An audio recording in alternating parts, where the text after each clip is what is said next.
Competition बढ़ गया है, ज्यादा बड़ा हो गया है।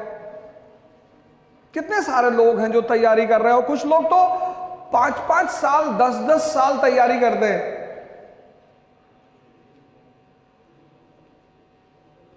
इलाहाबाद में मैं सेमिनार ले रहा था, एक साहब बैठे हुए थे सेमिनार में, तो मुझे लगा किसी लड़के के गार्जियन है, पेरेंट्स हैं। तो सेमिनार खत्म हुआ, मेरे सामने आया, मैंने कहा भाई साहब नमस्कार। बोले नमस्कार सर, नमस्कार। बोले सर एक बात पूछ रही थी। मैंने कहा जी बताएं। बोले एनसीईआरटी पूरी पढ़नी है। मैंने कहा आपका बेटा भी आया है, बच्चा भी आया है? कि नहीं नहीं, मेरे भी यूपीपीसीएस में 2 अटेम्प्ट बचे हैं।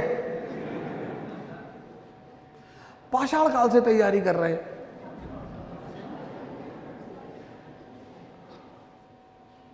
कुछ तो उम्र ज्यादा थी और कुछ शायद परेशानियों ने उम्र को बढ़ा दिया था। तैयारी 1 साल होती है बस, उसके बाद कोई तैयारी नहीं होती। सबसे पहला काम आप ये करिए कि आप अपने इस दिमाग को जिंदा करिए। जिस चीज के सामने आप पढ़ते हैं कम से कम उसे जानने की कोशिश करिए। कितनी बार आप रिक्शे पे बैठे होंगे, लेकिन अगर मैं अभी इस क्लास में पूछ लूं कि रिक्शे की शुरुआत किस देश में हुई, तो शायद इस क्लास में बैठा हुआ कोई व्यक्ति बताएगा। क्यूरियोसिटी तो खत्म ही कर दी आपने, जो ज्ञान की मां कही जाती है, क्यूरियोसिटी।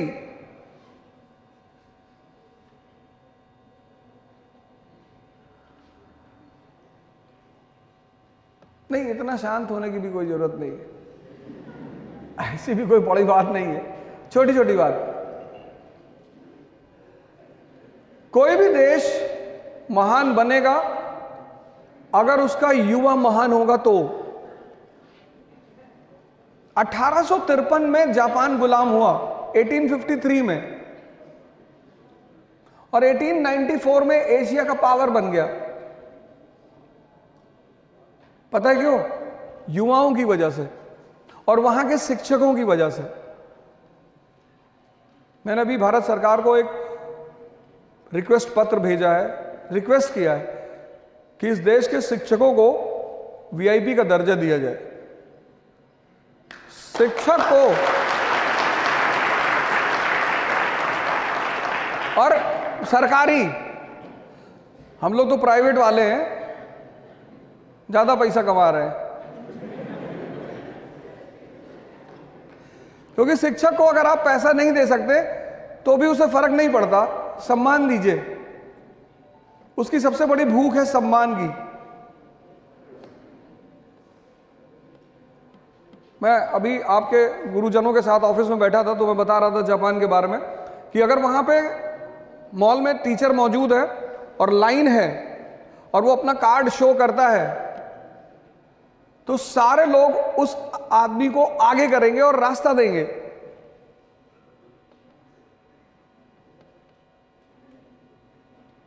शिक्षक के साथ ये बहुत बड़ी बात, नहीं तो चाणक्य इतने बड़े साम्राज्य निर्माता कभी नहीं बन पाते। भाई धनानंद तो उनसे पूछा था ना कितना पैसा चाहिए, कितना सोना चाहिए, तो उन्होंने कहा पैसे और सोने की बात नहीं है, सम्मान चाहिए। ये पहली रिक्वेस्ट आज आप जितने लोग इस सेमिनार में मौजूद हैं उन सबसे ये पहला रिक्वेस्ट है कि आप अपने इस आंख को खोलने की कोशिश करें। यूक्रेन और रशिया का वॉर चल रहा है, हो सकता है वो युद्ध बहुत घातक हो जाए। कभी कभी खबरें आती हैं कि रशिया न्यूक्लियर बॉम्ब मार देगा, ये कर देगा। कभी लगता है कि ये युद्ध कहीं तीसरे विश्व युद्ध में ना परिवर्तित हो जाए।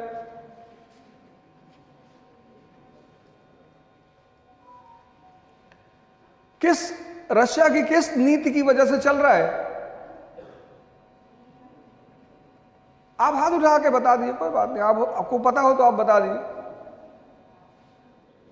नहीं, मैंने ये पूछा कि रशिया की कौन सी पॉलिसी है जिसकी वजह से ये युद्ध चल रहा है। ऐसी कौन सी नीति है उनकी? 17वीं शताब्दी में बनाई थी उन्होंने, 17th सेंचुरी में, तब से आज तक चल रही है। और उस पॉलिसी के बिना रशिया सरवाइव ही नहीं कर सकता। मतलब रशिया को अगर जिंदा रहना है, जैसे हमारे लिए हिमालय इंपॉर्टेंट है, वो हमारे नेचुरल फ्रंटियर है, अगर हिमालय हमारे हाथ से निकल जाएं तो हमारे लिए बहुत बड़ा खतरा पैदा हो जाए। तो ऐसे रशिया की कौन सी पॉलिसी है जिसकी वजह से उसे यूक्रेन से लड़ना ही पड़ रहा है? और वो पॉलिसी आई थी 17th सेंचुरी में। वहीं से रशिया के आधुनिक इतिहास की शुरुआत होती है और ये चीज लगभग हर समाचार पत्र में डिस्कस हुई। तो दूसरा रिक्वेस्ट मेरा आपसे यह है, किसी भी देश में डेमोक्रेसी तभी सफल होती है जब उस देश का 80% नागरिक जिंदा होता है। ना कोई पार्टी बुरी होती है, ना कोई नेता बुरा होता है, होता ही नहीं। और भारत जैसे देश में जहां का राजा कौन? आप। We the people of India solemnly resolve. दूसरा मेरा रिक्वेस्ट, पहला रिक्वेस्ट यह है कि आप अपने दिमाग को जिंदा करिए।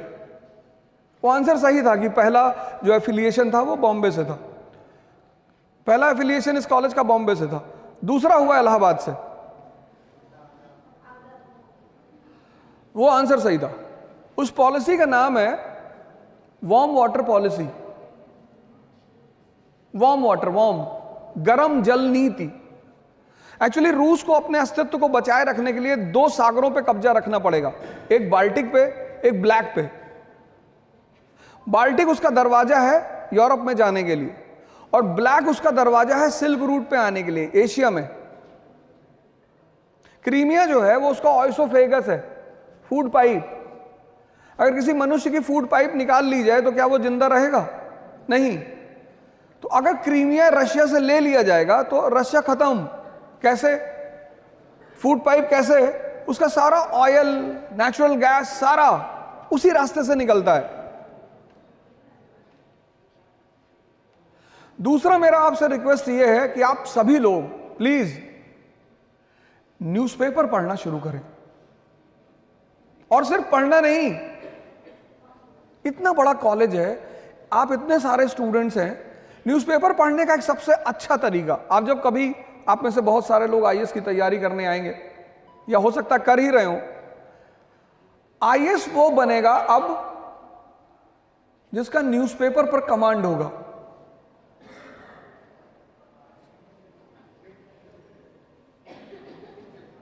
न्यूज़पेपर मात्र न्यूज़पेपर नहीं होता, वो दर्पण होता है आईआर का। दर्पण, शीशा, आईआर मतलब इंटरनेशनल रिलेशन।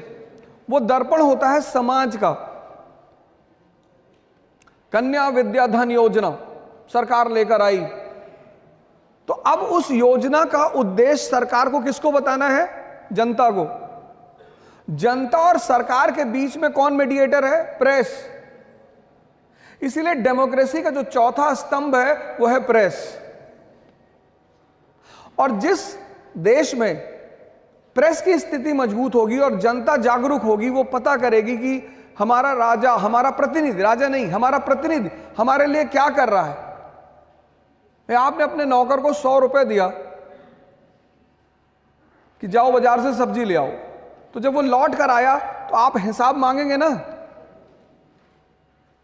हर साल government of India budget release करती है, आप में से कितने लोग पढ़ते होंगे?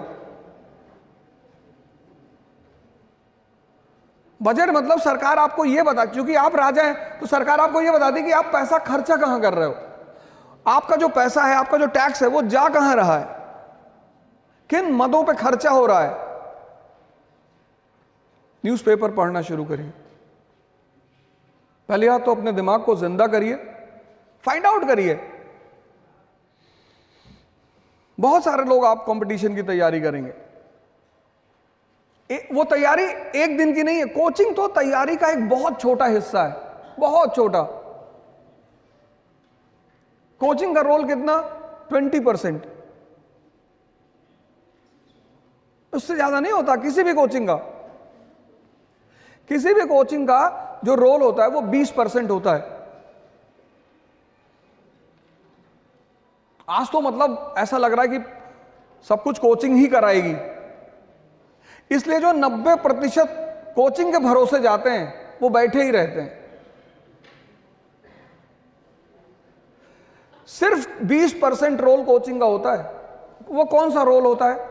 जब आप किसी परीक्षा में जाते हैं तो उस परीक्षा की एक आवश्यकता है, उसकी एक संरचना है, उसका एक तरीका है। अब भीष्म पितामह से बहुत सारे लोग लड़े, उनको नहीं पता था कि शिखंडी को सामने खड़ा करना है।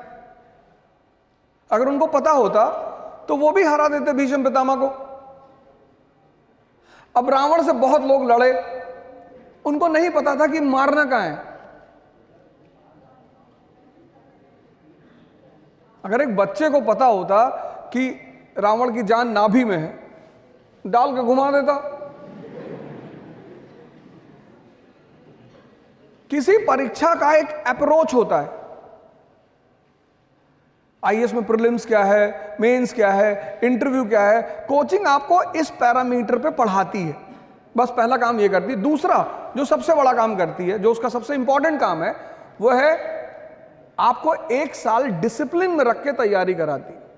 आपको पता है कि आज क्लास में जाएंगे, आज 3 घंटे में ये चैप्टर पढ़ाया जाएगा। जो सर अभी कह रहे थे कि मैंने अपने किसी वीडियो में कहा कि जो आदमी होमवर्क करेगा, होमवर्क का मतलब कंसोलिडेशन। आज के युवाओं में जो सबसे बड़ी कमी पैदा हो गई है, ज्यादातर उन्होंने मनन करना छोड़ दिया है।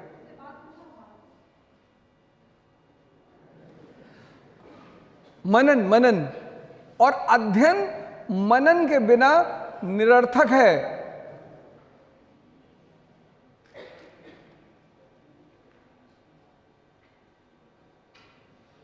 और मनन आपका छीना किसने? कुछ समय तक तो टीवी ने छीना। और ये जो जहर आप हाथ में लिए हो, बड़ा अच्छी कंपनी है एप्पल। एक एप्पल हजरत आदम ने खाया था, तो जन्नत से जमीन पर आ गए थे। एक आप खा रहे हो। कोचिंग सिर्फ 2 काम करेगी। एक, आपको उस परीक्षा की संरचना से अवगत कराएगी कि साहब प्रीलिम्स में ऐसा होता है, इस तरह के क्वेश्चन बनते हैं, मेंस में ऐसा होता है, इंटरव्यू में ऐसा होता है। और दूसरी चीज, आपको पूरे साल डिसिप्लिन रखेगी। जैसे आप कॉलेज आते हो, आप डिसिप्लिन रहते हो, ऐसे वो आपको डिसिप्लिन रखेगी। और 10 महीने में पूरा सिलेबस 3 घंटे के हिसाब से खत्म करा देगी। और उस 10 महीने में आपकी मुलाकात कुछ अनुभवी टीचरों से होगी जो उस विषय के लूप होल्स को समझते होंगे कि इस विषय को कैसे पढ़ा जाना चाहिए, इस विषय का इंपॉर्टेंस क्या है।